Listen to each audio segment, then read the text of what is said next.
जिंदगी में ऐसा समय आता है कि कोई इंसान आपको इतना सताता है, इतना सताता है, इतना तड़पाता है कि आप टूट जाते हैं, बिखर जाते हैं। उसके बावजूद भी आप उसको गाली नहीं देते, उसको बद्दुआ नहीं देते, और उसके बावजूद भी आप कहते हैं जा भगवान तुम्हारा भला करेगा। तो क्या भगवान उसका भला करते हैं? नहीं करते। जिस आदमी ने किसी को दुख दिया है, किसी को तकलीफ दिया है, किसी को रुलाया है, किसी का आंसू बहाया है, उसको प्रकृति कभी नहीं माफ करती है। उसको भी वैसे ही रोना पड़ता है, उसको भी वैसे ही तड़पना पड़ता है। उसके भी जीवन में मुसीबत आती है। बस खेल होता है तब जब उसका बर्बादियों का वक्त शुरू होता है, तब नहीं होता है जब वो अच्छे समय में रहता है। अच्छे समय में तो किया गया पाप भी आपको बुरा फल नहीं देता है। बुरा समय जब जीवन में शुरू होता है, तब जो पुराने किए गए कर्म है वो एक एक करके इंसान के निकलते हैं। फिर वो तरसता है, तड़पता है, रोता है, गाता है, फरियाद करता है और कहता है कि मैंने कौन सी भूल की है, क्या गलती किया है। पर वो भूल जाता है कि उसने किसी को रुलाया था, किसी को सताया था, किसी को दुख दिया था। तो नमस्कार दोस्तों, मेरा नाम है रानू बाबू, और जैसा कि आप सभी लोग जानते हैं कि मैं आपके लिए कहानी, कविता और मोटिवेशनल वीडियो लेकर आता हूं। इसी श्रृंखला में आज लेकर आया हूं कि जिन लोगों ने दुख दिया है, आपको रुलाया है, उनका हिसाब कैसे होगा। तो आइए इस सब्जेक्ट को शुरू करें। इससे पहले आप सभी से रिक्वेस्ट है, please like my video and subscribe my channel. किसी को रुलाते समय, किसी को सताते समय इंसान भूल ही जाता है। उसको लगता है कि मेरे साथ तो कुछ गलत होगा ही नहीं, क्योंकि उसका वक्त सही चल रहा होता है, इसलिए उसको ऐसा महसूस होता है। और जो बेचारा दुख भोगता है, वो तो ऐसे ही कमजोर वक्त से गुजर रहा होता है ना। अगर उसको कोई गाली भी दे रहा है, कोई उसको दुख भी दे रहा है, वो क्या शिकायत करेगा। ऐसे ही उसको जिंदगी से बहुत शिकायत है, जिंदगी से ऐसे ही शिकायत है। तभी तो इस हालात में वो पहुंचा है कि कोई उसको गाली दे पा रहा है, कोई उसको दुख दे पा रहा है। वो तो यही सोचता है कि भगवान की मर्जी है, तभी तो कोई मुझे दुख दे रहा है, तभी तो मुझे कोई रुला पा रहा है, अन्यथा क्यों रुलाता कोई मुझे। हमारे ही किसी प्रारब्ध की वजह से ये जीवन में आया है। वो सामने वाले को दोष नहीं देता है।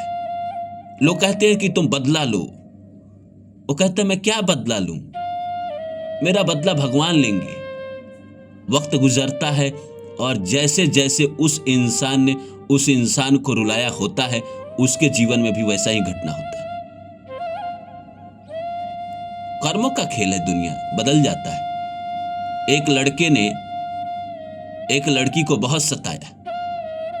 वो उसकी प्रेमिका थी, उसके साथ उसने वीडियो बना लिया, फोटो खींच लिया, और उसको 3, 4, 5 साल तक ब्लैकमेल करता रहा। वो लड़की रोती रही, गिड़गिड़ाती रही, कई बार मरने की नौबत आ गई थी, लेकिन उस लड़के ने उसकी न सुनी। उस लड़की की जैसे तैसे शादी हो गई, पर उस लड़के ने उस लड़की को शादी के समय इतना परेशान किया, इतना परेशान, उसके सारे वीडियो, फोटो उसके पति को भेज दिया। लेकिन पति इतना समझदार, कहा जाता है ना, जब बचाव के लिए भगवान भेजता है तो फरिश्ता भेजता है। वो लड़का इतना समझदार कि समझ गया कि हाँ भाई, इसमें लड़की का कम दोष है। उसने एक्सेप्ट कर लिया और लड़की को स्वीकार कर लिया। शादी लड़की की तो हो गई, पति के साथ खुश रहने लगी। पर 2 महीने बाद उसी लड़के की बहन एक लड़के के साथ भाग गई, और जिसके साथ भागी उसने सेम काम किया। उसने भी फोटो खींचे, वीडियो बनाए, और सारे परिवार के ऊपर उल्टा केस भी किया। वो जो लड़का जो लड़की को सताया था, जिस लड़की की शादी हो गई, वो लड़की तो अपनी दुनिया में चली गई, उसे तो पता भी नहीं। उस लड़के के ऊपर ऐसे ऐसे कानून गढ़े गए कि उसको जेल जाना पड़ा 7 साल, और सारे झूठ केस बने थे। उसकी बहन ने ही लगाए थे, और उसके जीजा ने, जो जिसके साथ उसकी बहन भागी थी। आपने किसी और के साथ किया और करम आपका ऊपर नाच कर आ गया। तो जिन लोगों को कोई सताता है, कोई रुलाता है, तो वो इंसान बेशक कमजोर है, माफ कर देता है। क्या भगवान माफ कर पाते? कर्म तो हर किसी को कुचलता है, प्रकृति तो हर किसी को कुचलता है। अगर मैंने किसी के साथ बुरा किया है तो मुझे भी कुचला जाएगा। मेरे भी जीवन में ऐसे दुख आएंगे, ऐसे घड़ी आएंगे जहां पे मुझे उन कर्मों का फल दिया जाएगा। लेकिन किसी इंसान को जानबूझ के सताना, उसको टॉर्चर करना, उसको परेशान करना, इसकी माफी नहीं, इसकी बहुत बड़ी सजा है। मैं तो हमेशा कहता हूं कि एक इंसान को मैं जानता हूं जिसने कुछ कारोबार शुरू किया था, और उस कारोबार में एक गरीब आदमी के कुछ पैसे थे, तो उस आदमी ने पैसे खा लिए, और वो गरीब आदमी जब इसके दरवाजे पे आया तो इसने लात से मारकर उस आदमी को भगाया था। उसकी बेटी की शादी थी, वो आके गिड़गिड़ा रहा था, उस आदमी ने पैसे नहीं दिए, लात से मार के भगाया। वक्त बदला, जिस आदमी ने पैसे खाए थे वो कहीं जा रहे थे, एक्सीडेंट में उनका पैर कट गया। जिस पैर से उन्होंने लात मारा था वही पैर कटा, जीवन भर वो चल ना पाए। एक कुर्सी से दूसरे कुर्सी पर जाने के लिए उनको लोगों का सहारा लेना पड़ता था। तो प्रकृति छोड़ती नहीं है। आपको लग रहा है कि किसी ने आपको रुला दिया, सता दिया, और प्रकृति माफ कर देगी? ना, नहीं माफ करती है। प्यार में किसी ने धोखा दे दिया, किसी ने सता दिया, हम बहुत रोए, बहुत तड़पे, और जिन्होंने हमें तड़पाया जानबूझ के, दिमाग लगा के, शातिरपन चाल चल के, उनको प्रकृति छोड़ देगी? नहीं। वो तब मारती है जब उसको सबसे ज्यादा जरूरत है। सबसे ज्यादा जरूरत जब पड़ती है जीवन में, तब डोज देती है, ऐसे थोड़ी देती है। और जिस आदमी ने किसी के साथ गलत किया है वो एक बार गलत करके खुश है।